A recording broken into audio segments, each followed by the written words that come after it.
Okay guys, I got an engine here sitting around. I just want to show everyone how to remove this oil pressure switch. So most likely your oil pressure switch will fail over time, or it will start to leak. Leak will be the most common symptom here. So this engine is sitting on the floor, but if you're working on this engine and in the car, you would have to reach from the bottom over here. You're gonna see this little bracket here. There's gonna be axle passing by through here, but right from the wheel wall you should be able to see this right here. So this thing has a big rubber boot over here. There is a connector like back here. You're gonna be able to feel that connector, but I'm gonna remove this boot here. So if you can see, this is what I would do if I was in your case. I'll remove this little cover on the top. It's gonna be a little tough with the wiring on it, but once you do, just to give you an idea, you see this right here? This is the tab here that you want to squeeze, and this connector should come out just like that. It's a 1-pin wire. Usually will leak from internally here. We're gonna go get a tool that we could put on. It's gonna be a socket. Also a wrench can fit on it, but you're not gonna have that movement. So let me go get the correct socket for this baby, and we will remove this little guy. So again, this boot, you can see this is where your connector will be right here, but it will be facing just like that. So let's try to remove this.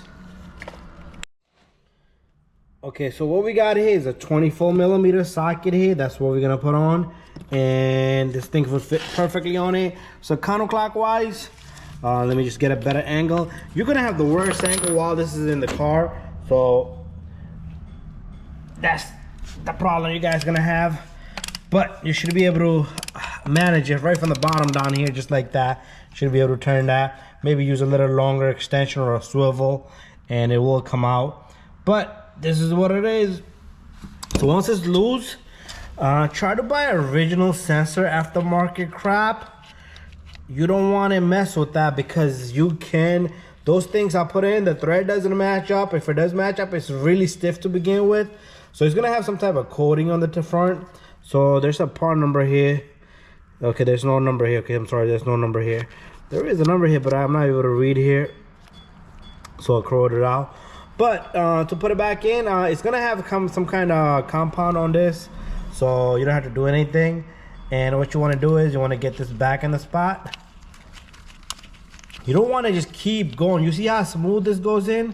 If you're buying aftermarket stuff, that's not how smooth it's gonna be. So try to buy original stuff. So now we're gonna go clockwise. And if you have a torque wrench, but I don't believe if you have some kind of coating on it, you're not gonna get the correct torque. So I don't believe in that. So anyways, that's on. Once you're done, your connector's gotta go back in.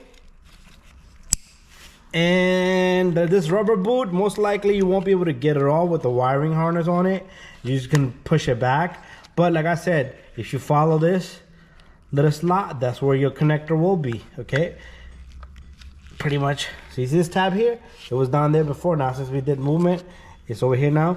And if you squeeze just on that, it will be a little tough with the boot on, but it will come off, okay? So we're not gonna be taking it off, but oh, there you go, we got it off, just like that. Anyways, thank you for watching this video. Don't forget to subscribe, share, and like, and watch my other videos. We have a video on the seal and the VTEC here. We got the solenoid there, and this guy right here with the filter screen inside. So thank you for watching my videos. We'll do a ton of videos on this baby. See you guys on the next one.